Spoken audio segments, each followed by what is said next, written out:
Someone is segregating our ships. That is to be expected. Are you attempting to locate the people who are being segregated against? We're trying now.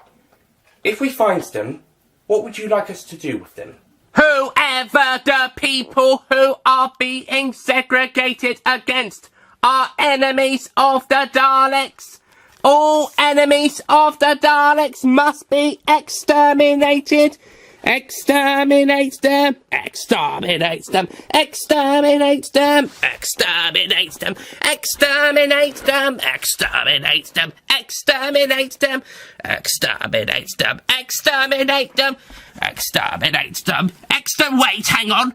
Isn't segregation bad? Yes, but we are fascists. We are, after all, space Nazis. But shouldn't we be exterminating the people who are segregating? Shut up! You are not even an actual 70s Dalek. You are an 80s substitute. You were the best one to substitute the third Dalek because you were the closest designs out of the figures we had. You will be quiet or be exterminated. Alright, sorry about that. Exterminate them! That's better. Daleks.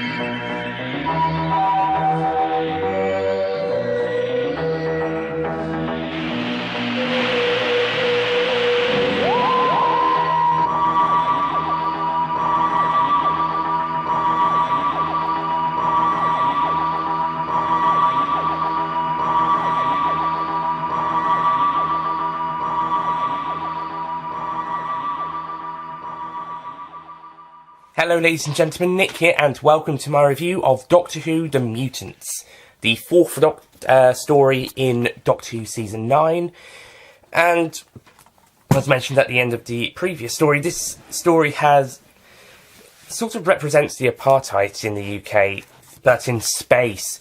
It also has a thing or two to say about segregation, and I do like how the Doctor just points it out, and how he's aware of how bad it is.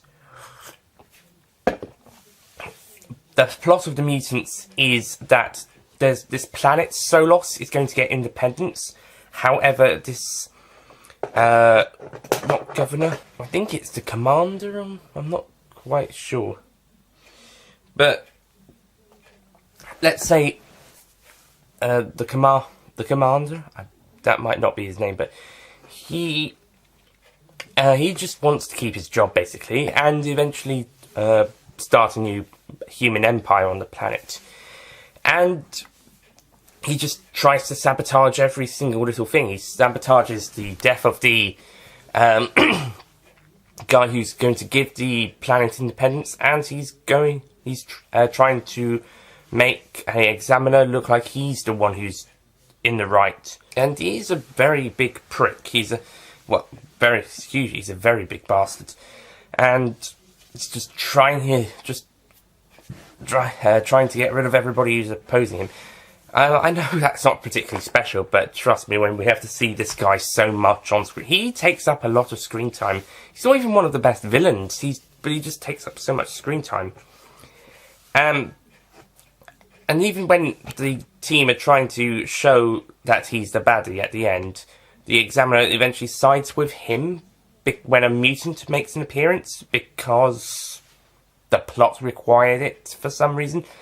I don't know, he's not even that smart. He locks his hostages in radiation centres where they will likely get killed, even though he's using them as bargaining chips in some cases. Yeah, I don't like him. I don't know what it is. I think the actor does a good job, but I don't know, I just don't like this character. Even as a villain, he's not that great. He's just a big prick.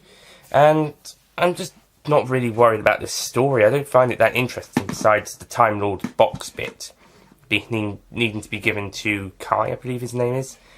But despite that, it's not that interesting. It's not that fun. There's some good moments, but it isn't that interesting. I generally don't actually have that much to say on this story. I just don't find it that interesting. The locations are probably at their weakest in the entire Pertwee era. It's mostly centered. I mean, looking at the location work done in the last story, that was amazing. How they went out to sea a lot. Even in Curse of Peladon, I don't think there was actually that much location work. Maybe in the caves. But even then, that looked a bit more convincing. The Starship's base does look good. The bit on the wasteland, yeah, that's the planet, I should say. It does look good. But it's location-wise, it just looks the weakest. Cool model effects, though. We've got some pretty good models, and the costume design of the mutants is actually pretty good for what they had to be. P.S. Because this story is called The Mutants, the 1963 to 64 first Dalek story, which was sometimes known as The Mutants, couldn't be known as The Mutants anymore, so that's it was a story that was referred to as The Mutants quite a lot. But because of this, it had to be changed to The Daleks as for its overall story title. So, yeah, otherwise you're going to have the Mutants in Doctor Who's history. A bit like how Torchwood has 2 Day 1s. In one's case, Children of Earth Day 1. But there's also another Day 1, so...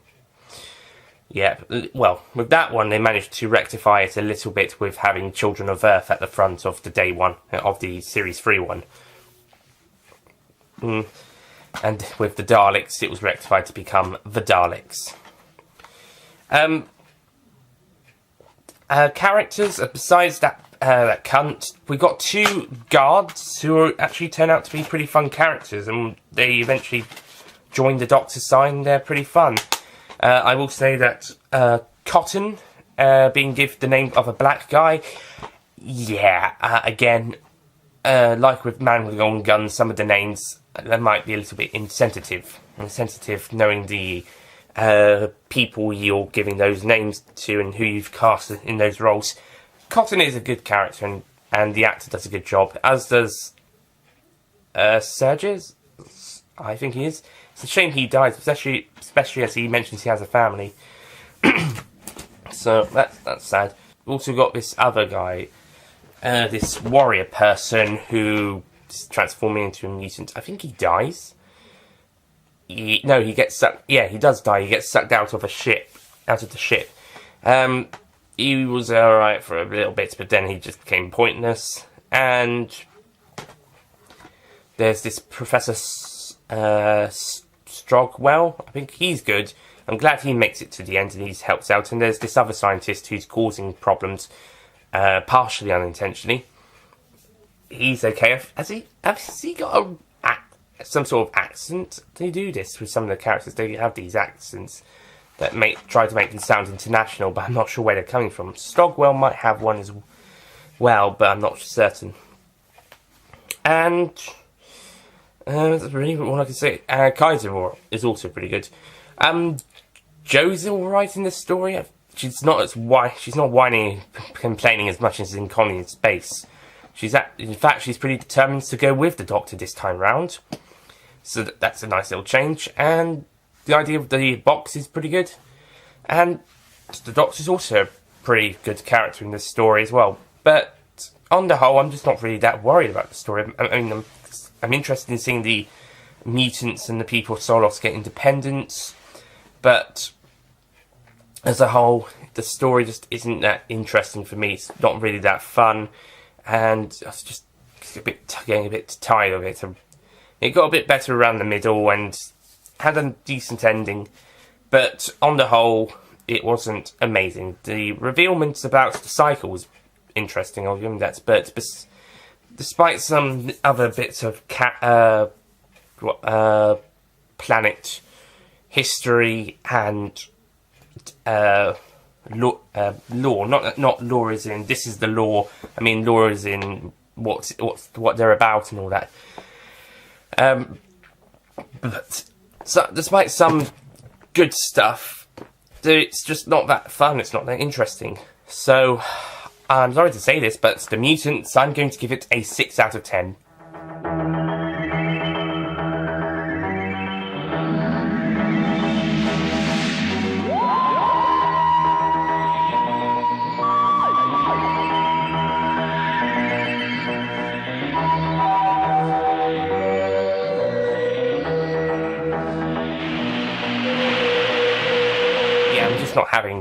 I just didn't have that great of a time.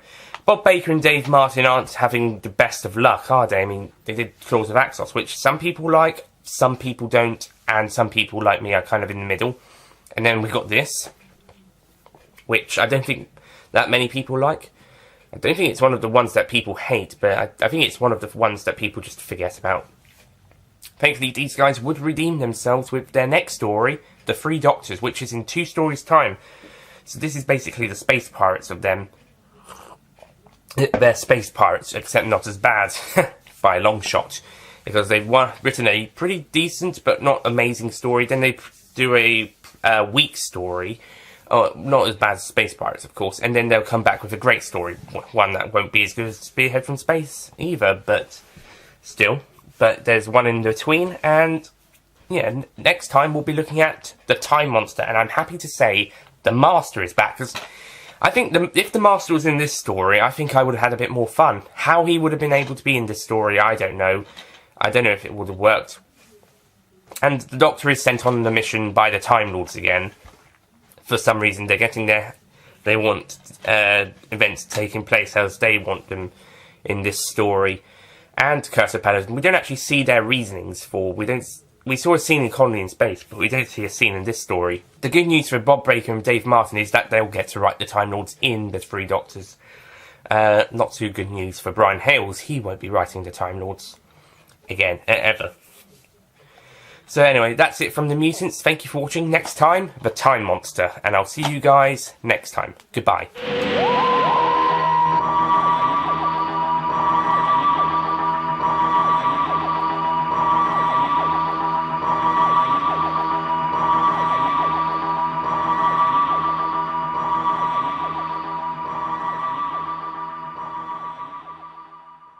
Don't forget to click below to subscribe to the official Nicholas Payne Retro YouTube channel. Is it?